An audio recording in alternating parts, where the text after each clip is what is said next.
So the program is going to be brief, but we hope it will give you a sense of appreciation for my grandmother and our relatives, my daddy, Hamida Abu Fakr Saidi. We started the Quran. Inshallah, now we're going to have my daddy welcome you all, which will be followed by my father, Javid Saidi, talking about her career and her attributes. And then the grandchildren will have some words to say, followed by a cake and dinner, inshallah. So, without further ado, inshallah, Dadi will come up and greet you all.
मोहतरम हाज़रीन महफिल, respected guests, thank you so much for coming to celebrate my birthday with me.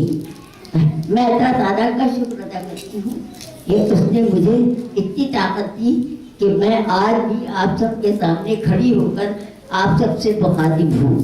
आप सबकी आमद का बेहद शुक्रिया।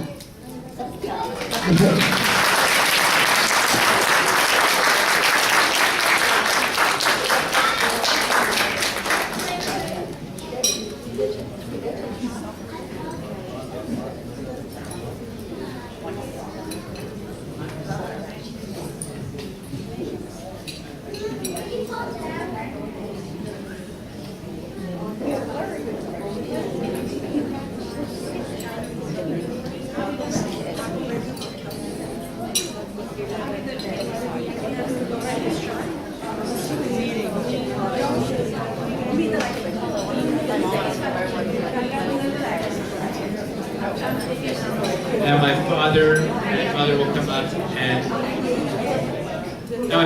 will come up and say a few words about Dadi, her accomplishments, and her characteristics.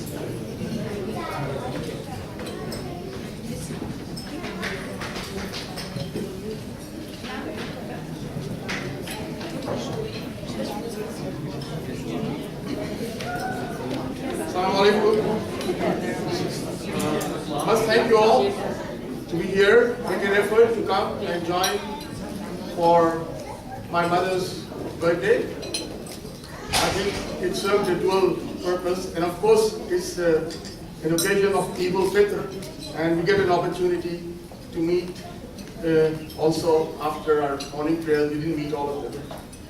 So I'll be very brief, but they asked me to prepare something for my mom. I said I don't need any preparation, because in my 6.5 decades of association with her, I hope I know a little bit about her. A brief introduction on her background, her family background, and it's well documented. Actually, it's well documented beyond that, but I'm not going to start for thousands of years. She is from the 12th generation of preachers who emigrated from Pakar, which is now in Sindh, Pakistan, moved to Allahabad in UP to preach Islam. This was in the 17th century. And since then, her family has been there and doing all the good work till they migrated, half of them, to Pakistan in 1947 or 48. We were all born after that. If I look at her life spans 3 components. Out of those 9 decades, 2.5 each were spent in British India. I call it British India because it was that at that time. And 2.5 decades in Houston, Texas. The remaining were spent in Pakistan, raising the family, educating herself, and doing what needs to be done to accomplish in life what she wanted to do and what her traits were. Pinnacle of her career, what I remember, for the last 5-6 years of her, she belonged to a noble profession, which is teaching. And she always improved herself by going back to school and studying and acquiring knowledge, at the same time raising a family, and also training teachers so that we can have better education for kids in Pakistan. So the last few years, she was looking after about 40 schools. 96. Yeah, yes. And then in the most underdeveloped areas of Karachi, which includes Liari, and she used to describe, sometimes very painfully, how can she improve those schools a little bit better with all the funding she had and the staffing she had. But this much I know, she was loved and adored by her students and peers. I know that for sure because many a time, as I was growing up, I used to visit her in her school and wherever she was working at that. I would like to share with you 4 or 5 characteristics which I learned from her about her personality. All her career and my association with her, there was a lot of focus on religion. Yes, Ammi. 96. Yeah. She said that when she was retired, she had 36 years of meritorious services. That was the remarks which was given to her by her bosses. After of course, the religion, which was extremely important in our lives, and all the parables and the ayahs and the meanings which were given to us and taught to us by her in the Holy Quran. After that, there was a lot of influence from some very significant people in our history, the poets of Urdu language, because she has a passion for Urdu and Persian, and then later on English. She studied Arabic and Persian first, and then Urdu, of course, that's the mother tongue. And then there's a story that when she was in grade 5 or 4, she was homeschooled, by the way. And she was well versed in Persian and Arabic and Urdu. But at that time, she hadn't studied English. So her great uncle was visiting Allahabad, and he noticed that she's quite smart. She's quite well read in the languages. She has acquired the skills. So he said, well, I'm going to take you to Lucknow from Allahabad, where they have the only English medium girls' school. And his daughters were studying there too, 3 of them, I guess. So she moved to Lucknow, to her uncle's place, and she did her grade 6 from there, of course in the English language school, and that's where she acquired the language, English. And actually, the grade 6 in those days, they used to have a board exam in UP, and actually she was in the top 5 students in UP in grade 6. So she went back to Allahabad and then she did her grade 9, grade 10, and all that in a convent school in Allahabad. So what I was trying to say is that there's a lot of influence of Allama Muhammad Iqbal, who is a poet of the East. He's a philosopher too. Josh Falihabadi, another poet. So basically, she used to recite those couplets to us all the time, and some of them, they are entrenched in my memory, and basically I have learned from that. And I feel that reflects what she believes in. And there are 4 or 5 I'm not going to recite the whole thing, just a few couplets. And then you can deduce yourself what her inclination was. She's very religious, and she's also very nationalistic. So one of the poems from Iqbal is Nia Shawala, which is, I just recite a few lines. That's correct. बुत हो गए पुराने सच कह तू है बरामन गर तू बुरा न माने तेरे सनम कदों के बुत हो गए गए पुराने, अपनों से बैर रखना तूने बुतों से सीखा, जंगो जदल सिखाया बायस को भी खुदा ने. Yeah. So that we can deduce that she was also very religious and in a very Islamic way. Nationalism, I would say, she talked about, she read this poem from Iqbal, which is basically talks about Hindustan, but it's also Pakistan. In those days, Iqbal wrote this in 1908 or something, this one. ऐ हिमालय है फसीले किश्वरे हिंदुस्तान, झूमता है तेरी पेशानी को झुककर आसमां, तुझ में कुछ पैदा नहीं देरी न रोजी के निशान, तू जवां है गर्दिशे शामो शहर के दरमियां, एक जलवा था कनी में तूरे सीना के लिए, तू तजल्ली है सरापा चश्म बीना के लिए. Iqbal was also very nationalist. In that context, in 1908, of course, you can include Pakistan now because we have K2 in Pakistan.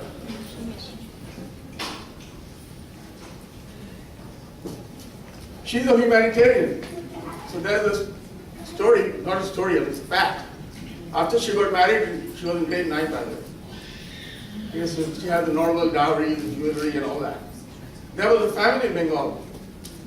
She donated, not knowing it, her parents, my dad, she donated her ornaments and all this jewelry to the poor, to the famine cause, basically. And of course, it was discovered afterwards. So that's the humanitarian aspect of her personality. She's also she believes in change and revolution. So she used to recite this, and I think Iqbal wrote this for Kamal Ataturk. दलील सुबह रोशन है, सितारों की तुनक ताबी, उफक से आफताब उभरा गया दौरे खराब कभी. So when this, I remember this was in the early 60s when Ayub Khan was there in Pakistan. So we all were hoping we have a Kamal Ataturk. So he was,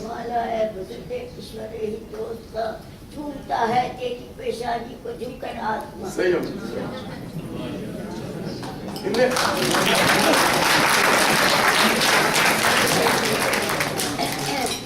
Then one of the things we learned from her, the most important, is for constant improvement, continuous improvement, and don't stop learning,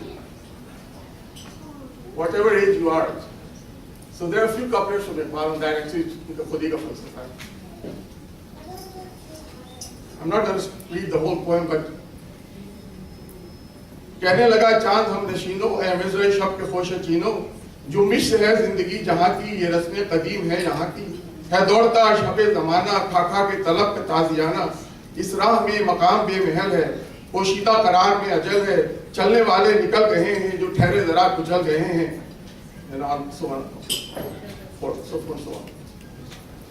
So that indicates that she made us work very hard and made sure that we kept on learning. She liked nature also, and Iqbal has a lot of poems on the beauty of nature, and one of them which I remember is सूरज ने जाते जाते शामे सिया तबा को तश्ते उफक से लेकर लाले के फूल मारे, पहना दिया शफक ने सोने का सारा जेवर, कुदरत ने अपने गहने चांदी के सब उतारे. And there are many. One is written for the beauty of moon and sun and all that. So anyway, to cut the story short, I hope we have acquired some of her characteristics, I think, and for our grandchildren also.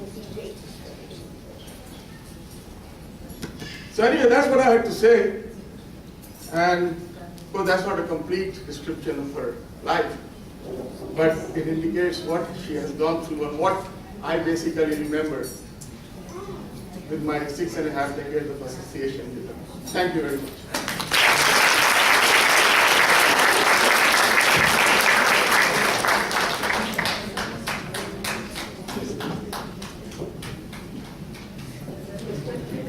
And now my mother and Nasreen Saidi will say a few words about that.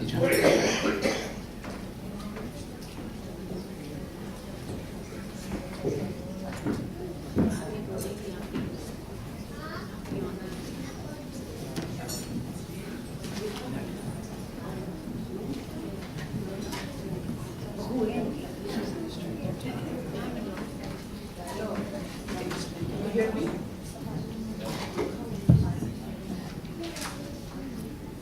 alaikum. I welcome you all.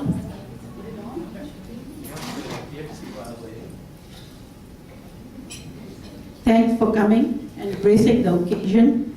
We are blessed to have our friends and family here with us to share and celebrate her 90th birthday. My mother-in-law is a great person, and what we say in Urdu, she's an Azim Hasti. And it may sound cliche because I'm a daughter-in-law and it's a mother-in-law daughter-in-law relationship, but I'm really honest. And she's very highly educated, and I'll tell you, in all that time that I have known her, we have never had any disagreement or any argument or anything. She is a source of inspiration for all of us, and especially for me.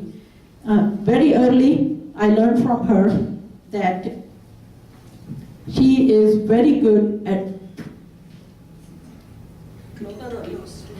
too close? Okay. Very early, I learned from her that she is very loving, very compassionate, and very forgiving. And something very interesting I found out, that it happens when you go to a party, you go to some relatives, and somebody will say something or taunt you or slight you in some ways, and you come home and you say, why did he do this or why did he say that? And her attitude was, "Are chodo." And then she will just say, you just leave whatever happened wherever it happened and move on. Don't dwell on it.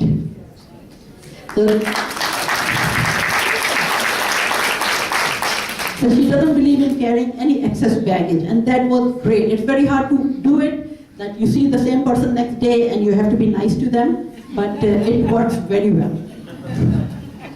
Another great attribute I will say is her positive attitude towards life. It is amazing, just amazing, She never dwells on past, she never dwells on any negative things that comes across her way, and she always looks up to a brighter future, always. And perhaps that's the secret, one of the secrets of her longevity. Not that she didn't have her share of difficulties, ordeals, and hurdles in her life. Imagine Indian Muslim girl going to an English medium school, getting married in grade 9. And after that, not only did she continue her education, she did her bachelor's, she did her master's, she did her bachelor's in teacher's training as well. And along with that, she was working all the time. And imagine early 20th century, a woman going out of home to work. She is just incredible in that sense.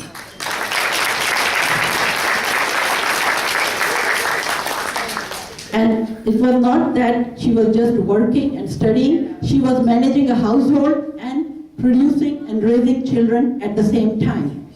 And in those days, she was living with her in-laws, and she had a stream of guests in her house constantly somebody was there. But I never ever heard a single complaint. Ever did she mention that, oh my God, my in-laws were just there all the time, or anything like that. Never. And even later when we talk about it, she has a very good memories of all those things. And even today, when you talk to her, you go and ask her, Ammi, how are you? And she'll say, I'm fine. And even though she has a cold, she has a cough, she has arthritis pain, no matter what, but she will never ever say, oh, I have this pain, or this is bothering me, or this is hurting me. And she will say, मैं बिल्कुल ठीक हूँ, जो है सो है. Whatever the problem is, it is there, but I am fine. So today I will encourage all of you to go up to her and ask her, Ammi, how are you? And you will get that answer. Thank you very much.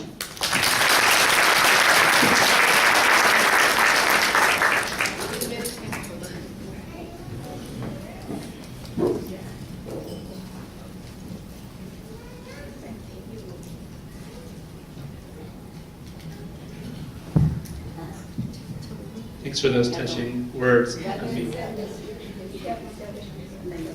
So as I introduce myself, I'm Osama Saidi, I'm Dadi's grandson, and I'm going to say a few words about my appreciation for my grandmother and how it's really grown in these years. When I was younger, I remember my Dadi as any child would. She was always one who would play with me, who would make my favorite food, who would give me all the attention. But as I grew older, I really began to appreciate her for really what the amazing woman that she is. And we've already said some words about how she really broke barriers and how she was really somebody who worked very hard to excel in everything, in her home life as well as in her professional life. But, you know, there's a few things in particular that I remember very prominently. And so, you know, Dadi is not just a teacher, she's a lifelong learner. And Appa alluded to this when he spoke. And I remember, you know, vividly, it was the late 80s or the early 90s, and Dadi wanted to learn how to use the computer. And she, you know, didn't know how to use it at the time, so it was decided that I would sit down with Dadi and we would try to learn, I would try to teach her how to use the computer. And in reality, I think she had a lot more patience with me than I had with her at the time. As we were going through, you know, we were going through MS-DOS, and then we were going through, you know, word processing and all these sort of things. But she had a real desire to learn it, and she didn't mind learning it from her grandson. And so, you know, Mashallah, you know, there's so many examples of this, but this was one that I remembered very prominently. And you know, Dadi is really selfless. You know, Ammi has already spoken a little bit to this. But I mean, it's true, you know, she came at a time when there were always visitors in the house. There were people coming from India to Pakistan early on, and she gave everyone all of her attention and love and respect. And that's why to this day she's beloved to all of her students, to her relatives, to her direct family and extended family. And so to this day everyone will say, oh, you know, Hamida Baji, or whatever they will refer to her as, she's, you know, she's our favorite cousin, or our favorite aunt, or Dadi, or as it were. And really, she gives everybody, you know, a lot of attention and makes sure that they get that love from her. And so, by example, she's really taught the importance of treating everyone well and of the ties of kinship. And so, you know, when I think about it, you know, how did Dadi do all these things? You know, mashallah, she's 90 now, but I mean, she did a lot, right? I mean, she is, you know, in her own right, she was classically trained, but talked about how she knew Arabic and Farsi and Urdu, and she has such a love for poetry. She was a teacher, she was an administrator, she was a mother, a grandmother. She raised not one, not two, not three, but 4 families, right? And not in a sort of passive way, but very actively, you know. And we're all really thankful to her for that. And so, how was she able to do all those things? She went to school. She dealt with, you know, her own personal trials as well. My grandfather was obviously ill towards the end of his life, as oftentimes is the case. And you know, in Islam we talk about this idea of having barakah in your time, and I really believe that Allah subhanahu wa ta'ala gave Dadi this barakah in her time. He gave her this blessing that she was able to do so much, and was able to do so much with a little amount of time. And so we should all be so blessed to have this, and we're blessed to have Dadi in our lives. And so in this short time that I have to speak, I wanted to say that, you know, we pray that we continue to have Dadi as a source of guidance and as a source of inspiration in our lives, and that she continue to have a lot of barakah in her life and in her time, and that we are able to benefit from this and from her presence as well. I mean, and inshallah with this I'll actually pass on the mic to the other grandsons and granddaughters.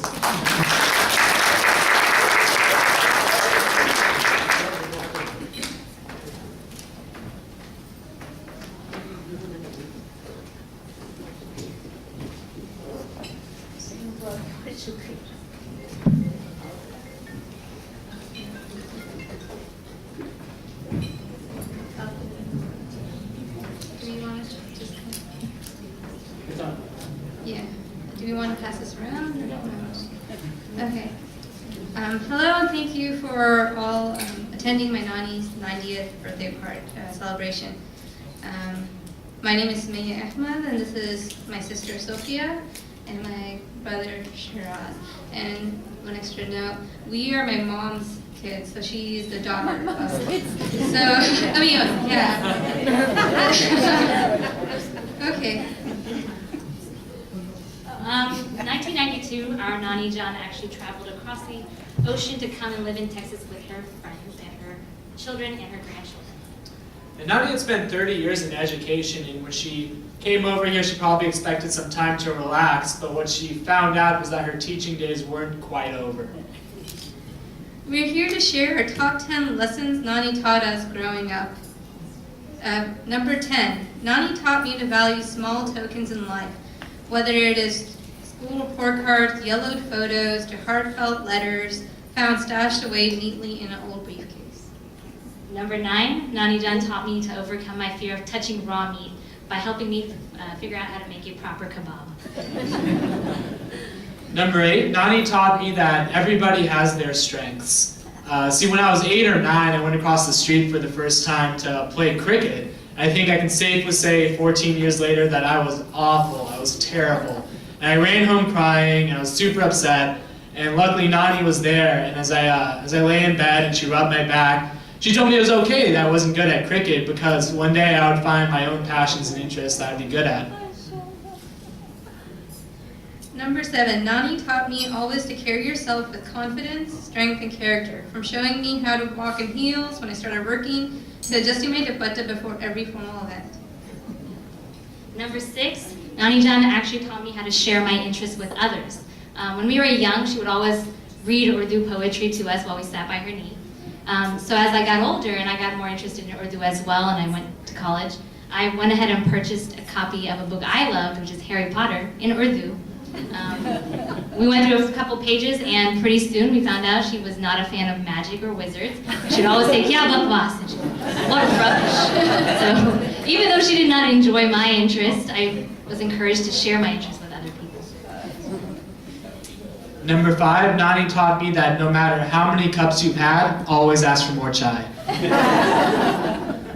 Number 4, Nani taught me to approach every obstacle with optimism and determination. When I was in middle school, Nani qualified for citizenship. Despite being over 70, she positively took on studying the Bill of Rights and U.S. history, sharing knowledge along the way with me. She worked hard, stayed positive, and took the test with confidence, and she came out a U.S. citizen.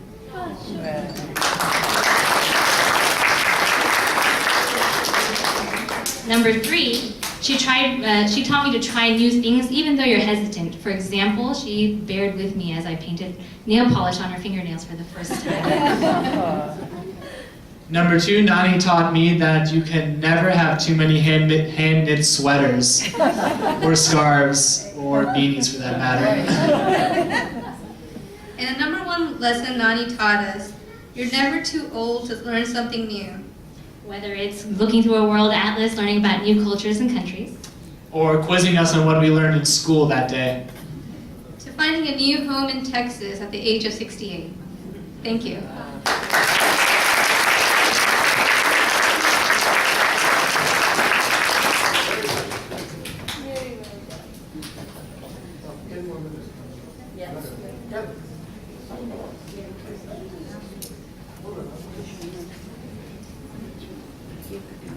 Thank you for those great memories. Michelle, now we're going to proceed to the cake cutting.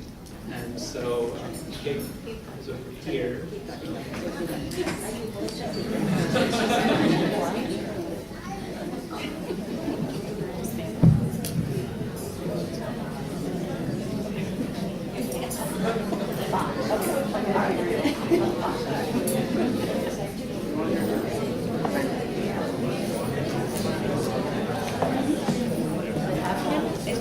Yeah, there was candles.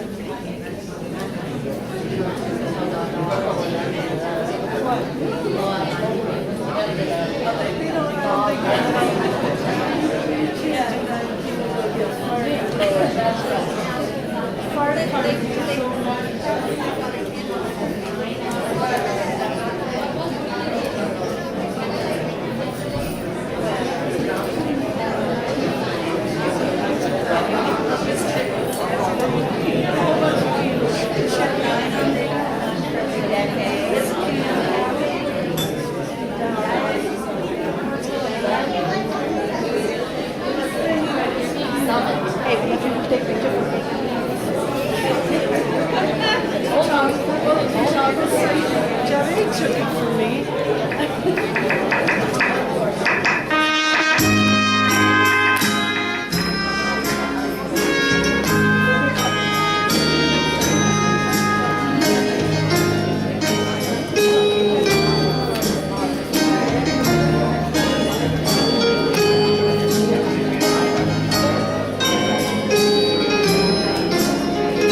Thank you all for sharing this evening with us. Inshallah, the dinner will be served in about 5 or 10 minutes.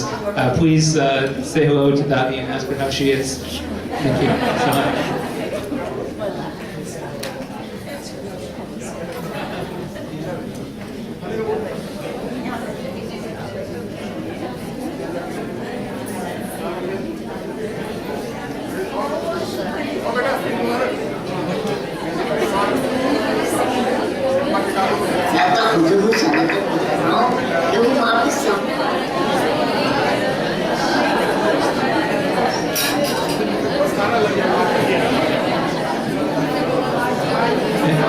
One more thing, my mom just asked me to remind you, these are party favors that she made herself that are for you all to take home.